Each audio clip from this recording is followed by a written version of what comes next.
오늘 제가 목이 좀 계속 안 좋아서요. 잠깐 쉬었다가 했습니다. 자, 7페이지 보면은요.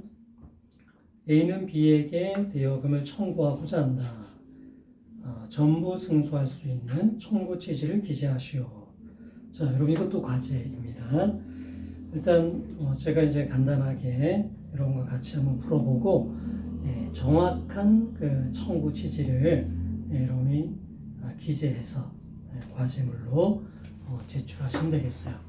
그래서 지난번처럼 제 이메일로 보내시면 되겠습니다.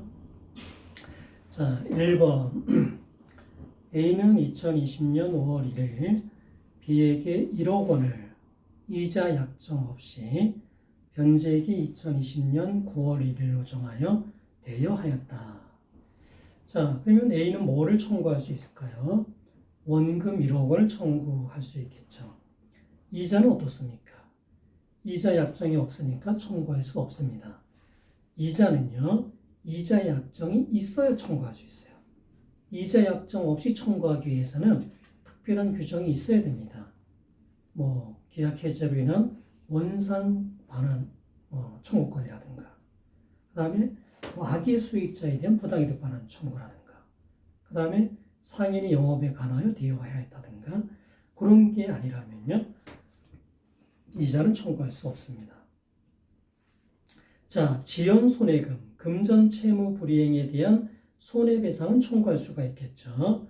자, 변제기 2020년 9월 1일까지 1억 원을 지급해야 될 의무가 있었잖아요. B는요. 근데 그거를 위반했으니까요. 채무 불이행에 기한 손해배상을 해야 되죠. 지연 손해금을 지급해야 됩니다. 자, 그래서 2020년 9월 2일부터 소장 부분 송달때까지는 연 5%가 되고요. 그 다음에 소장 부분 송달 다음 날부터 다음 날까지는 연 12%가 됩니다. 따라서 여러분은 청구 취지 이렇게 기재하면 될 거예요. 피고는 원고에게 1억 원 및 이에 대한 2020년 9월 2일부터 이 사건 소장 부분 송달일까지는 연 5%, 그 다음 날부터 다음 날까지는 연 12%의 각 비율에 의한 금원을 지급하라. 그렇게 써주면 될 것이다. 자, 2번입니다. 상인인 A는 그 영업에 관하여 2020년 5월 1일 B에게 1억 원을 이자 약정 없이 변제기 2020년 9월 1일로 정하여 대여하였다. 자, 그러면 A는 B에게 뭘 받을 수 있냐면요. 원금 1억 원이죠. 이자는요. 상인이 영업에 관하여 대여하였기 때문에 이자는 받을 수 있습니다. 상법에 규정이 있기 때문에, 별도 규정이 있기 때문에 이자를 받을 수 있는 거예요. 그래서 5월 1일부터 9월 1일까지 원금 사용 대가가 이자니까요. 이렇게 빌려준 날부터 변제기까지 발생하는 겁니다. 그래서 5월 1일부터 9월 1일까지 연 6%의 상사 법정 이율에 의한 이자를 청구할 수가 있고요. 지연 손해금은요. 9월 2일부터 소장 부분 송달일까지는 연 6%죠. 그리고 그 다음 날부터 다가오는 날까지는 연 12% 지연 손해금을 청구할 수 있습니다. 자, 근데 이자하고요. 그 다음에 지연 손해금 중에서 소장 부분 송달일까지는 똑같아요. 연 6% 똑같아요. 따라서 이 경우에는 그냥 하나로 묶어서 같이 청구해주면 됩니다. 이렇게 청구하면 되죠. 피고는 원고에게 1억 원 및 이에 대한 2020년 5월 1일부터 이 사건 소장 부분 송달일까지는 연 6%, 그 다음 날부터 다가오는 날까지 연 12%의 각 비율에 의한 금원을 지급하라. 이렇게 하면 2020년 5월 1일부터 이 사건 소장 부분 송달일까지 연 6%, 그 안에는요, 변제기까지는 이자고요. 변제기 다음 날부터는 지연 손해금이에요. 근데 그 이율이 같으니까 이렇게 묶어서 5월 1일부터 소장 부분 송달일까지 이렇게 같이 묶어서 기재해 주면 되는 겁니다. 자, 3번입니다. A는 2020년 5월 1일 B에게 1억 원을 이자 연 10% 변제기 2020년 9월 1일로 정하여 대여하였다. 자, 그러면 원고가 받을 수 있는 돈은 얼마이냐면 원금 1억 원이죠. 이자는요, 2020년 5월 1일부터 2020년 9월 1일까지 연 10% 이자입니다. 약정이율이 있으니까 이거 이해하거든요. 자, 지연손해금은요, 9월 2일부터 소장부분 송달일까지는 연 10%입니다. 법정이율보다 약정이율이 높으면요, 약정이율에 의하는 게 당사자의 의사로 이제 볼 수 있는 거죠.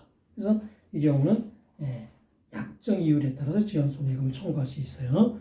그리고 소장부분 송달 다음 날부터 다가오는 날까지 연 12%를 이제 청구할 수 있습니다. 그래서 이걸 한번 여러분이 기재해서 과제로 제출을 해보세요. 자, 4번입니다. A는 2020년 5월 1일 B에게 1억 원을 이자 연 3% 변제기 2020년 9월 1일로 정하여 대여하였다. 자, 그러면 A가 받을 수 있는 돈은요, 원금 1억 원이죠. 이자는요, 5월 1일부터 9월 1일까지 연 3% 이자를 받을 수 있습니다. 자, 지연손해금은요, 9월 2일부터 소장부분 송달일까지 연 5%입니다. 그 다음 날부터 완제일까지 연 12%입니다. 이 경우에는요, 약정이율이 있지만 법정이율보다 낮잖아요. 그런 경우에는 지연손해금은 법정이율에 의한 것이 당사자의 의사로 봅니다. 왜냐하면 이자 약정이 없어도 지연손해금은 법정이율에 따라서 청구할 수 있잖아요. 그렇다면 적어도 이자 약정이 있었다면 그것보다 불리하면 안 되겠죠. 그래서 지연손해금은 법정이율에 의합니다. 자, 5번입니다.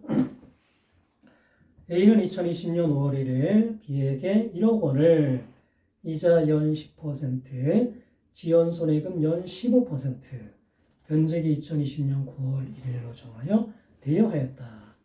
자, 그러면 원고가 받을 수 있는 돈은요, 원금 1억 원. 자, 이자는 연 10%입니다. 자, 지연손해금은요, 연 15%입니다. 이거는요, 소촉법상의 12%보다 더 높기 때문에 그대로 연 15%로 가면 되겠죠. 그러니까 어떤 소촉법상의 지연손해금은 소송 지연을 막기 위해서 이제 고율의 지연손해금을 이제 청구할 수 있게 하는 건데, 이미 지연손해금 약정이 이 소촉법상의 지연손해금 그거보다 이율보다 더 높다면 약정 지연손해금률에 의하면 되겠죠. 자, 6번입니다. A는 2020년 5월 1일 B에게 1억 원을 이자 및 지연손해금 각 연 3%, 변제기 2020년 9월 1일로 정하여 대여하였다. 자, 그러면 원고는 이자 1억 원 하고요. 이자 연 3%죠. 지연손해금은 어떻게 되냐면 이 경우에는요, 연 3%로 합의를 했기 때문에 이게 우선합니다. 연 3%. 사적 자치원칙. 당사자의 합의가 우선해요. 따라서 9월 1일부터 소장부분 송달일까지는 연 3%입니다. 그리고 그 다음 날부터 완제일까지는 연 12%가 됩니다. 자, 7번. 상인인 A는 영업에 관하여 2020년 5월 1일 B에게 1억 원을 이자 연 3%, 변제기 2020년 9월 1일로 정하여 대여하였다. 그러면 A는요, 원금 1억 원, 이자는 연 3%입니다. 지연손해금은요, 9월 2일부터 소장부분 송달일까지는 연 6%가 됩니다. 약정 이율보다 법정 이율이 더 높기 때문에요. 지연 손해금은 법정 이율에 의한 거죠. 그리고 소장보건 송달 다음 날부터 완제일까지는요. 연 12%가 되죠. 그래서 여러분 1번부터 7번까지 정확하게 청구 취지를 기재해서 과제로 제출하시면 되겠습니다. 자, 그 다음에 판례를 보겠습니다. 자, 1번 판례를 보면은요.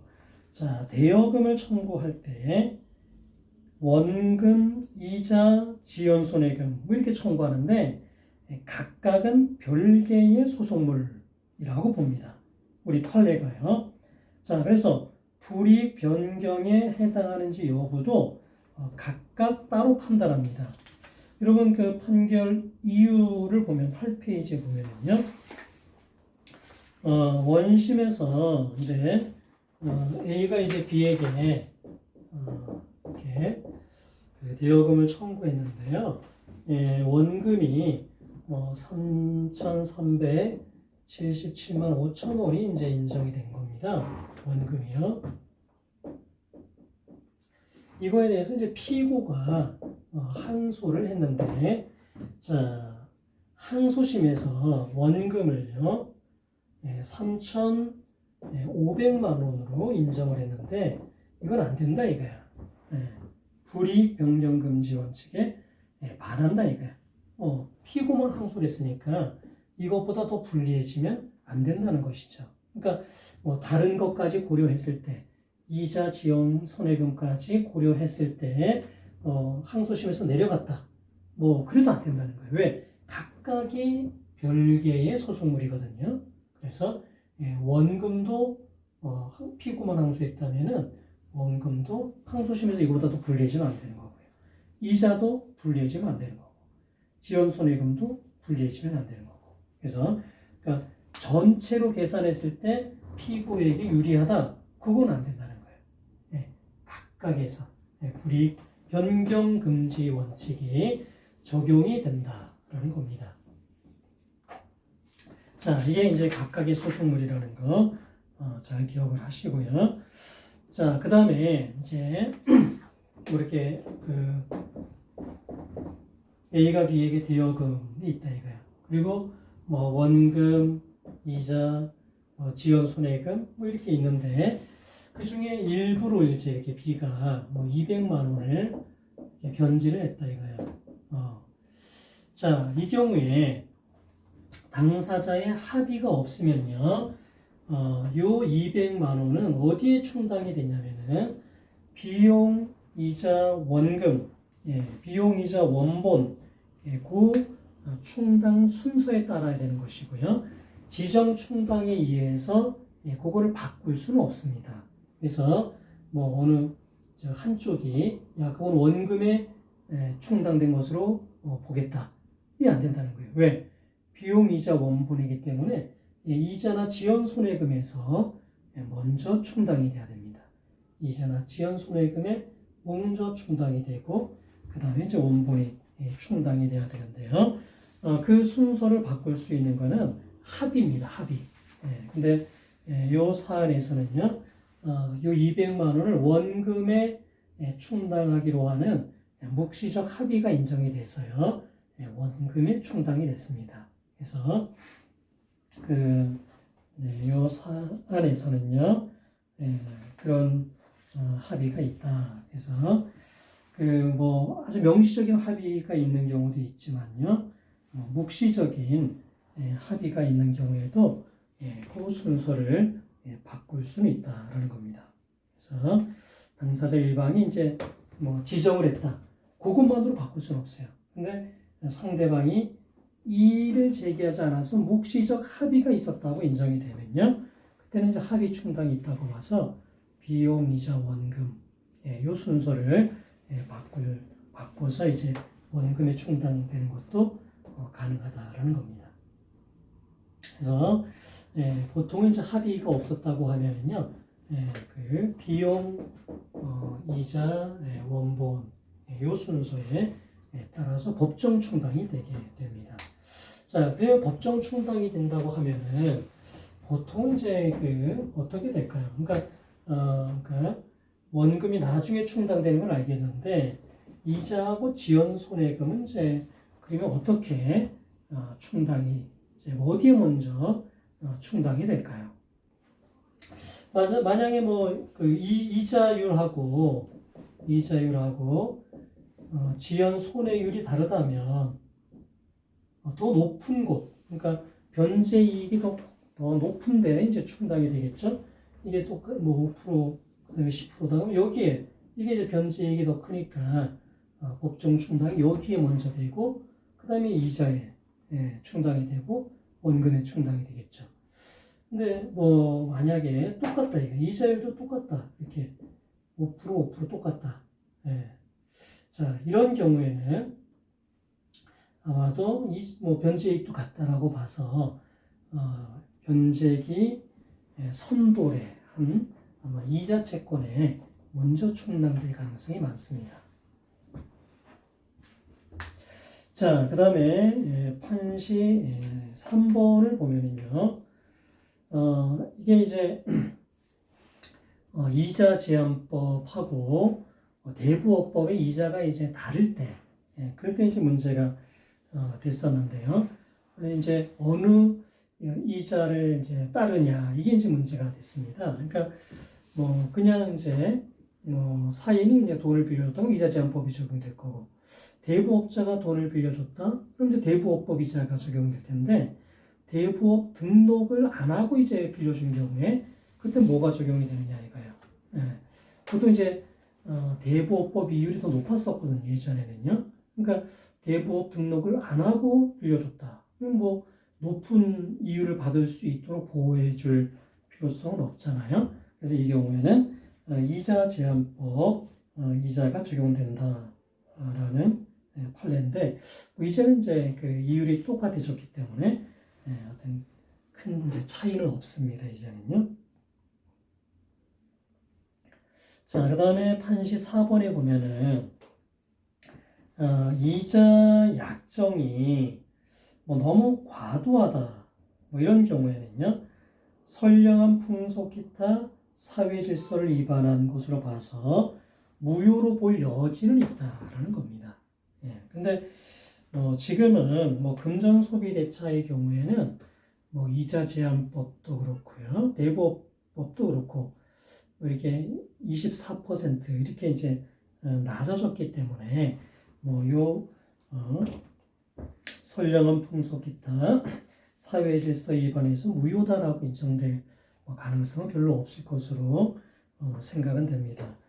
근데 이제 뭐 금전 소비 대차가 아니라 뭐 매매 대금에 대한 이자 약정이라든가요, 그다음에 공사 대금에 대한 뭐 이자 약정이라든가 뭐 그런 경우에는 뭐 이런 제한을 안 받으니까 뭐 상당히 높은 이율을 약정했다면 요 규정이 요 판례가 적용될 수도 있겠죠. 자, 그 다음에 9페이지 이자를 보겠습니다. 자, 1번 판례입니다. 자, 판시 1번을 보면요, 자, 이미 발생한 이자의 이행을 지체하면 지연 손해금을 청구할 수 있다라는 겁니다. 그러니까 원금에 대한 지연 손해금, 뭐 당연히 우리가 청구 이제 할 수 있어요. 그런데 이자에 대한 지연 손해금 또는 지연 손해금에 대한 지연 손해금도 발생하겠는가라는 겁니다. 자, 우리 판례는 기본적으로 가능하다라는 입장이에요. 이게 뭐 최고이율을 초과하는 이런 문제만 없다면은 이자에 대한 지연 손해금, 지연 손해금에 대한 지연 손해금도 가능하다는 게 우리 판례 입장인데요.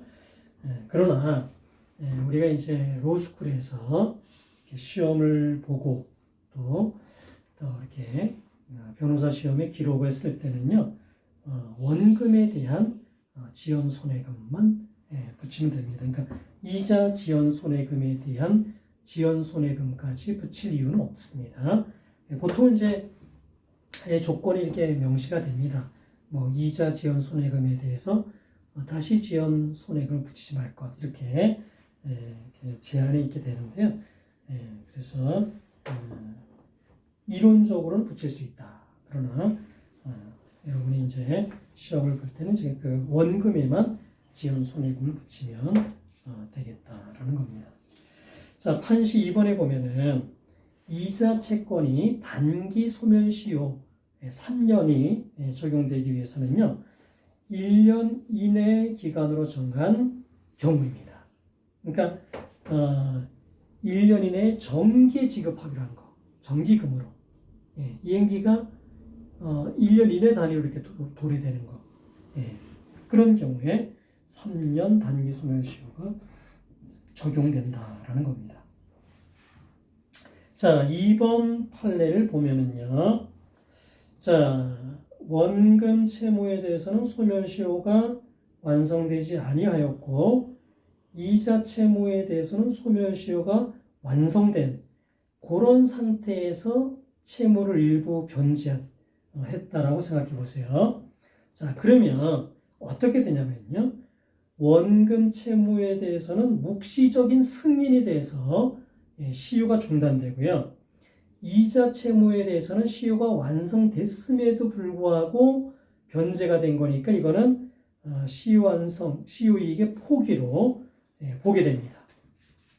그리고 이제 전부를 이제 소멸시키기에 변제하기 부족하면 변제 충당 순서에 따라서 충당이 됩니다. 그리고 그렇게 시효 중단이 되거나 시효 이익이 포기가 됐다면요, 그 다음 날부터 다시 시효가 처음부터 새로이 진행되게 됩니다. 자, 2번 판례의 사례는요, 이런 경우입니다. 자, A는 상인입니다. 자, B에게 돈을 빌려주는데요. 95년 6월 21일에 빌려주고요. 2002년 6월 20일을 변제하기로 했습니다. 자, 8천만 원을 빌려주면서 월 1.5%의 이자를 매월 지급하기로 약정을 했습니다. 자, 그러니까 이제 요 기간 동안 이자만 계산해 보면은요, 8천만 원이고 18%, 1년에 18%잖아요. 1.5%, 월 1.5%면 1년으로 치면 연 18%고 7년 동안 발생하니까 1억 80만 원의 이제 이자가 이제 발생하는 그런 경우입니다. 자, 그런데 B가요, 2007년 3월 27일에 2,500만 원을 변제했어요. 자, 2007년 3월 27일은 이제 어떤 상황이었냐면요. A가 가지고 있는 이제 그 원금, 이자, 지연 손해금이 있잖아요. 자, 원금은 소멸시효가 언제부터 진행되냐면 이 변제기 다음 달부터죠. 2002년 6월 21일부터 발생하고, 그러니까 그 소멸시효가 진행이 되고 상인이기 때문에 5년의 소멸시효 기간이 적용이 됩니다. 자, 그런데 2007년 3월 27일은요, 2002년 6월 20일부터 5년이 되지 않았기 때문에 이 원금 채권은 소멸시효가 완성되기 전입니다. 자, 그 다음에 이자 채권은요, 이제 매월 발생하잖아요. 매월 월 1.5%의 이자 채권이 7년간 쭉 발생을 합니다. 자, 그런데 3년의 단기 소멸시효가 적용이 되지 않습니까? 왜요? 1년 이내에 정기에 지급되는 이자 채권이니까요. 그러니까 마지막 발생한 이자도요, 2002년 6월치 그 이자도 이미 3년이 지났죠. 이 변제한 시점에서는요. 그러니까 마지막 발생한 그 이자 채권도 변제기가 도래했다 이거예요. 그러니까 소멸시효가 완성됐다 이거예요. 그러니까 이자 채권은 전부가 소멸시효가 완성된 상태였습니다. 자, 그 다음에요. 지연 손해금은 2002년 6월 21일부터 발생하죠. 2002년 6월 21일부터 발생하는데 그 지연 손해금은요, 원금을 따라가는 게 원칙이에요. 그러니까 그때부터 5년입니다. 그러니까 지연 손해금은 하나도 소멸시효가 완성되지 않은 상태죠. 그러니까 원금 지연 손해금은 시효가 완성되지 않은 상태고 이자 채권은 시효가 완성된 상태였습니다. 자, 그 상태에서 2,500만 원을 변제하면 원금 지연 손해금에 대해서는 시효가 중단이 된다 이거예요. 앞에 진행했던 시효가 다 중단이 돼서 0이 되는 거고요. 이자는 시효이익이 포기가 되는 겁니다. 시효이익이 포기가 돼서 자, 요 2,500만 원은 요 원금 이자 지연 손해금 중에 충당이 돼야 되는데 어디에 충당이 되냐면요. 자, 이 경우에는 그 원금 이자 지연 손해금 중에 그러니까 비용 이자 원금 순서로 충당이 돼야 되잖아요. 그러니까 이자 지연 손해금이 먼저 충당이 돼야 됩니다. 그러면 이자 지연 손해금 중에 어디에 먼저 충당되느냐? 이율은 똑같아요. 그죠? 월 1.5%. 이자의 이율, 지연 손해금 이율도 똑같으니까 이행기 선도래인 이자 채권에 먼저 충당이 됩니다. 그래서 2,500만 원은 이자 채권 1억 80만 원 중에 일부에 충당이 된다. 한번 이걸 계산을 해보면은요, 이게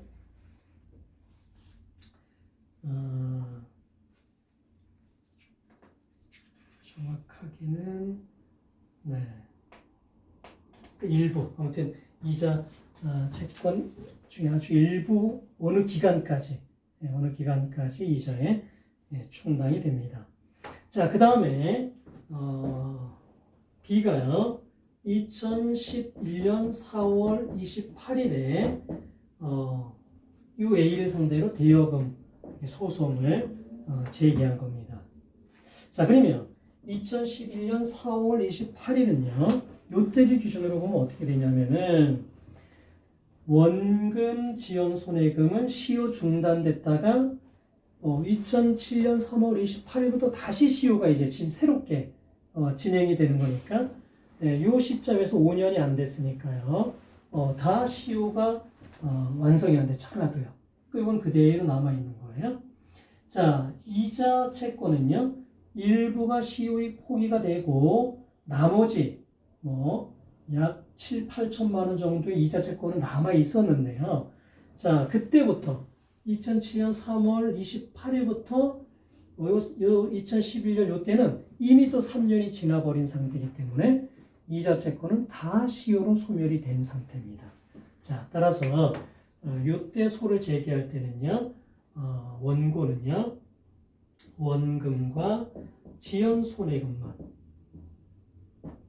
청구할 수가 있는 거예요. 근데 원금과 지연 손해금은 전혀 변제된 바가 없고, 그 다음에 또 시효가 완성된 바도 없는 거잖아요. 그래서 원금과 지연 손해금을 다 청구해 주면 됩니다. 그러니까 어떻게 되겠습니까? 피고는 원고에게 원금 얼마요? 8천만 원이죠. 8천만 원 및 이에 대한 지연 손해금이죠. 2002년 6월 21일부터죠. 2002년 6월 21일부터 다가오는 날까지 연 18%의 비율에 의한 금원을 지급하라. 그렇게 해주면 되겠죠. 자, 그게 2번에 나와 있는 판례입니다. 자, 그 다음에 3번 판례입니다. 선의자가 있는 경우인데요.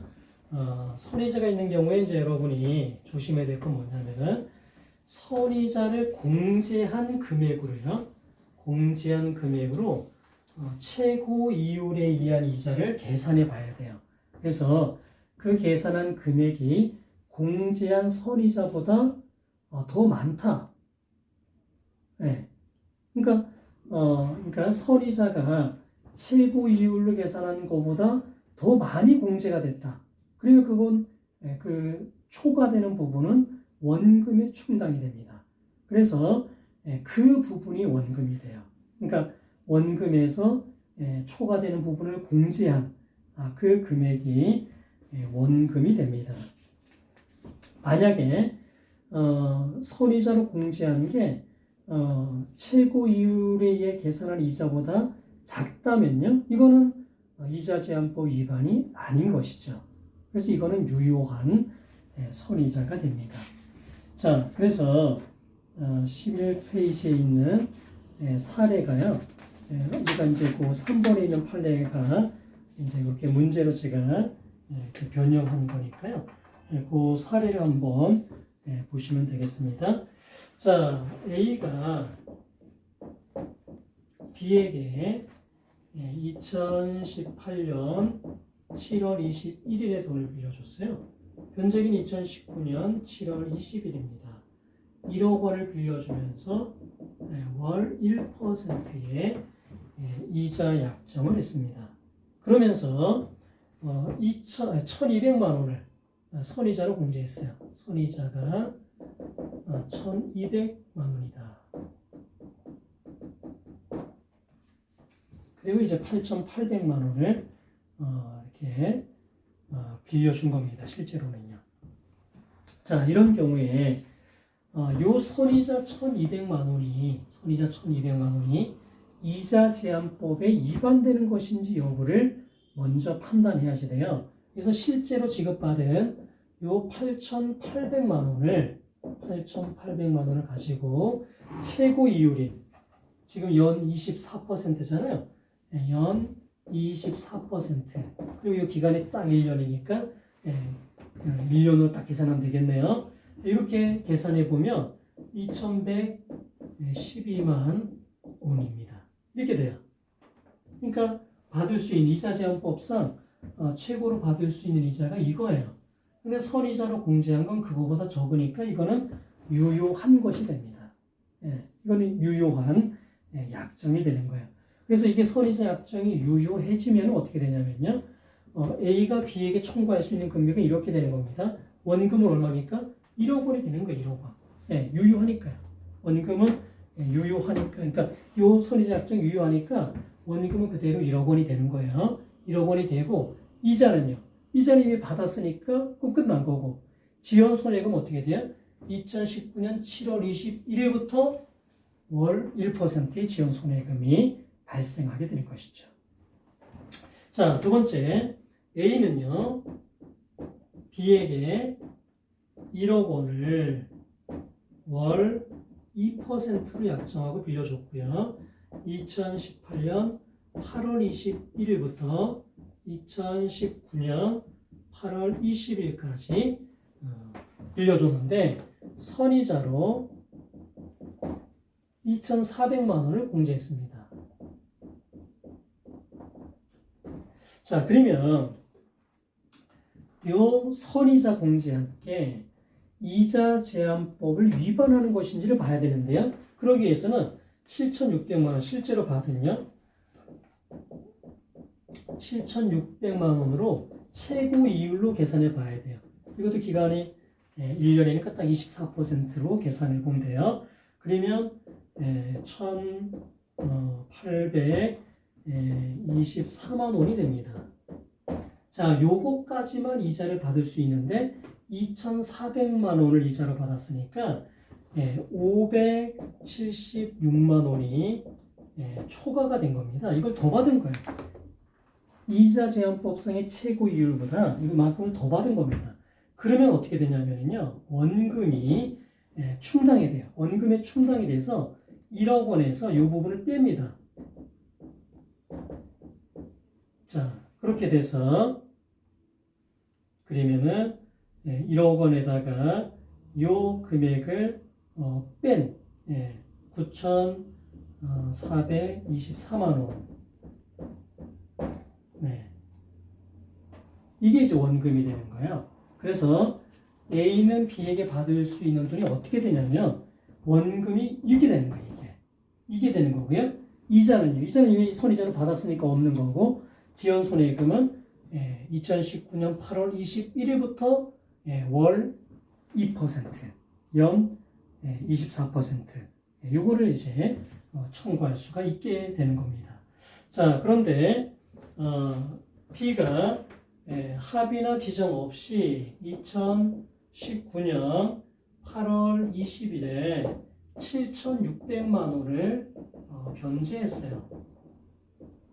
자, 그러면 7,600만 원은 어떻게 충당이 되냐면요. 먼저 비용이자 원금의 순서를 바꿀 수는 없겠죠. 그래서 자, 요 1번 채권의 경우에는요.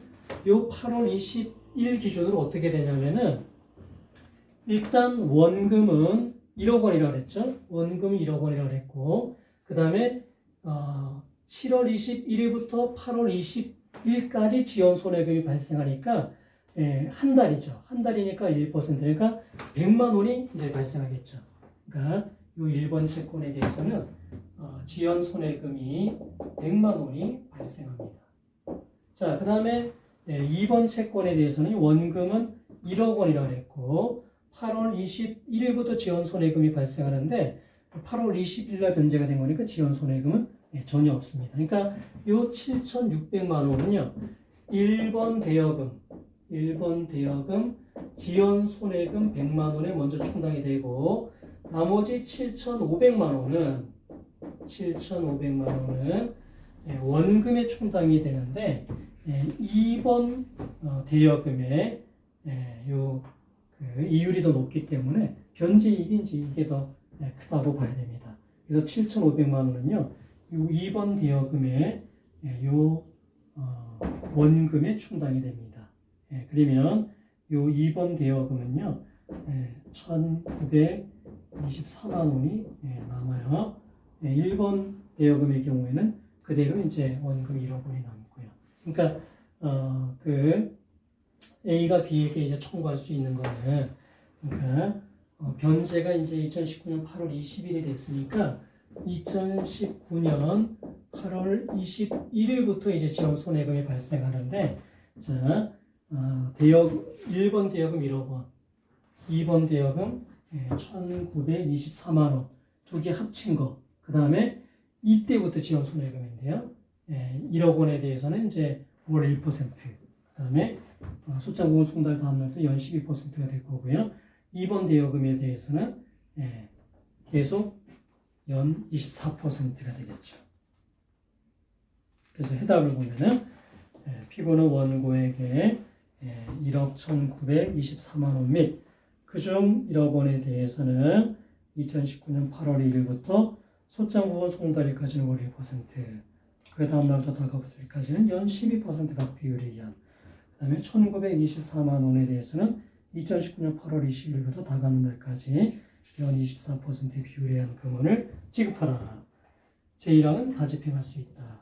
그렇게 계산해 주면 됩니다. 자, 그래서 선이자 문제가 나오잖아요. 그러면은 먼저 그 선이자 약정이 유효한지를 먼저 판단을 해야 되는데요. 선이자를 공제하고 실제 받은 금액을 기준으로 최고 이율에 의한 이자를 계산해요.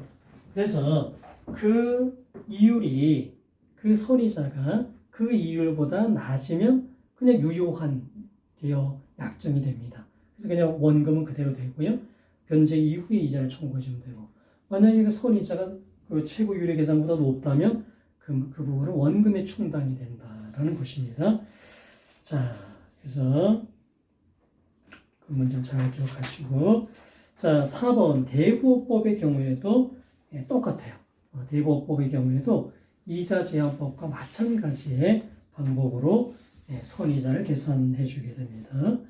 자, 그 다음에 5번에 보면은요, 이게 명목이 이자가 아니라 하더라도, 금전 대여와 관련해서 채무자에게 부담시킨 거, 채권자가 부담할 거, 채무자에게 부담시킨 거, 다 이자로 본다라는 겁니다.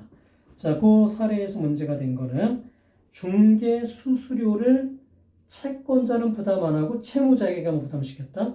그러면 그것도 이자로 간주한다는 겁니다. 자, 그 다음에 공증료. 이것도 이자로 간주한다는 거예요. 공증료 꼭 필요한 건 아니잖아요. 그래서 우리가 아까 대부업법이 보면은 그 담보 설정 비용, 그 다음에 신용조회 비용 이런 거 빼고 그 외에 많은 어떤 비용들, 채권자가 부담할 걸 전가시켰다든가 이런 것들은 다 이자로 봐가지고요. 이게 대여할 시에 그거를 만약에 공제했다면은 그건 선이자로 봐야 돼요. 선이자. 그래서 그 공제한 금액으로 최고 이율에 의한 이자를 계산해 보는 거예요. 그래서 그 선이자가 그보다 크다? 그러면 그만큼은 원금에 충당이 된다. 라는 겁니다.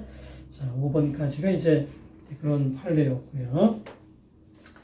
자, 그 다음에 14페이지에 보면은, 자, 1번 판례입니다. 자, 재산분할 청구권이 있습니다. 이혼을 할 때, 자, 재산분할을 이제 청구한다 이거야. 자, 요 재산분할 청구권은요, 이혼한 이후에 이제 성립되는 거잖아요. 그런데 이혼한 이후에 재산분할을 청구했다 하더라도 이것이 어떤 심판이나 협의가 완성되기까지는요, 구체적 권리가 발생한 것은 아니다라고 봅니다. 그래서 어떤 법원에서 이제 재산 분할에 대한 어떤 금전으로 이제 재산 분할을 명할 때 1억 원을 지급하라라고 이제 할 때요, 이거에 대한 지연 손해금을 소촉법상의 지연 손해금을 붙일 수는 없습니다. 왜냐하면 사실심 변론 종결 당시까지는 아직까지 확정되지 않은 상태죠. 이게 재산 분할 금액이 확정되기 전이기 때문에 이건 장래 이행의 판결로 봅니다. 그래서 소촉법상의 지연 손해금을 붙일 수가 없다. 그리고 가집행도 붙일 수가 없다라는 겁니다. 그래서 이게 이혼이 이제 성립한 후에 하는 경우도 마찬가지라는 거예요. 우리 판례는요. 이혼이 성립하기 전에 이제 이혼하고 재산 분할을 같이 청구한다. 그런 경우는 아직 이혼이 이제 성립이 안 됐기 때문에 당연히 재산 분할은 이제 장래 이행 청구가 되겠죠. 그래서 소촉법상의 지연 손해금을 청구할 수 없을 텐데요. 이혼이 되고 지연 손해금만 청구하는 경우에도 아직 판결이 확정되기 전에는 이게 아직 구체적인 권리로 확정된 건 아니기 때문에 소촉법상의 지연 손해금은 청구할 수 없다는 게 1번 판례입니다. 자, 그 다음에요. 2번 판례는 지연 손해금에 대한 이제 약정을 할 수가 있어요. 그러니까 지연 손해금을 연 몇 퍼센트로 한다든가, 이렇게 약정을 했다 이거야. 그러니까 이게 금전대책 하는 경우는 이제 이자 제한법 적용도 안 받을 테니까 더 높게 할 수도 있을 것 아니겠어요? 자, 그런데 우리 판례는 그 지연 손해금 약정은요, 지연 손해금의 성격이 손해배상이잖아요. 금전 채무 불이행에 의한 손해배상이기 때문에 손해배상 예정으로 봅니다. 손해배상 예정으로 보면 법원에서 과도하다 싶으면 재량으로 감액할 수 있어요. 이게 중요합니다. 지연 손해금이 손해배상이거든요. 그래서 이 지연 손해금을 약정했다. 그러니까 손해배상 예정으로 봐서 이게 과도하다, 너무 높다, 이게 금액이 너무 이율이 너무 높다. 그런 경우에는요, 법원에서 재량껏 감액할 수 있다. 그게 중요합니다. 자, 그 다음에 A가 이제 B에게 1억 원을 빌려줬어요. 그래서 1억 원 승소 판결을 받았는데 이 판결을 받을 때는 소촉법상의 지연손해금이 연 20%였습니다. 그래서 판결이 이렇게 나온 거예요. 피고는 1억 원 및 이에 대한 언제부터 다 갚는 데까지 연 20%의 비율에 의한 금원을 지급하라, 이렇게 판결이 난 거예요. 근데 이게 이제 소멸시효가 완성이 되니까 후소를 또 제기한 겁니다. A가요, B에게 똑같은 소. 원래 그 판결 난 다음에 같은 소송을 또 제기하면은 기판력에 반하잖아요. 권리고이익이 없잖아요. 그래서 각하라는데요. 자, 이런 경우에 소멸시효가 완성될 우려가 있어서 다시 소재기하는 건 권리고이익이 있다라고 봅니다. 그러면 이 후수에서는 어떻게 판결을 내려야 되느냐? 그러니까 그 이후에 법이 바뀌어가지고 연 12%로 이렇게 소촉법상의 지연손해금이 내려갔잖아요. 자, 이렇게 바꿔야 되느냐? 그렇지 않다는 거예요. 여전히 이 1억 원과 예전에 판결 났던 연 20%의 지연손해금을 붙이면 된다 이거예요. 왜냐하면 자, 이게 이제 그 판결이 나면은 그 연 20%에 대해서도 기판력이 생겼잖아요. 그죠? 요 전소의 변론 종결 이후에 장래 이행 청구지만 여기에도 기판력이 미쳤다는 거예요. 그런데 변론 종결 이후에 뭐 변제가 됐다든가 이런 것들은 당연히 후수에서 감안을 해야 되겠죠. 만약에 1억 원 중 일부를 변제했다면 이 후수에서 그거를 판단해서 다시 후소 변론 종결 기준으로 다시 기판력이 생기게 하는 게 맞습니다. 그런데 이렇게 법령의 변경, 판례의 변경 이런 것들은 변론 종결 후에 발생한 새로운 사유에 해당하지 않아요. 따라서 이거는 그냥 전소 판결 그대로 판결을 해줘야 되는 것이지 후수에서 이렇게 지연손해금을 낮춰서 판결하는 것은 아니다라는 겁니다. 실제로 이렇게 소멸시효 중단을 위한 후소를 많이 제기하는데 실무상은 이게 뭐 사실은 뭐 이게 변제받기가 좀 어려운 건데 그냥 지연손해금은 그냥 12%로 합시다 이렇게 하시는 판사님들이 많았어요. 실제로 보면은 그러면 뭐 그냥 알겠습니다 그렇게 청구치를 감축하겠습니다 이렇게 했는데 사실 법적으로 보면은 그건 아니라는 거죠. 이거는 변론 종결 이후에 어떤 사정 변경이 아니고 이건 그냥 법률의 변경에 지나지 않기 때문에 그대로 연 20%의 판결을 해 주어야 한다라는 겁니다. 자, 그래서 오늘은 여기까지 강의를 하도록 하겠습니다. 네, 수고하셨습니다.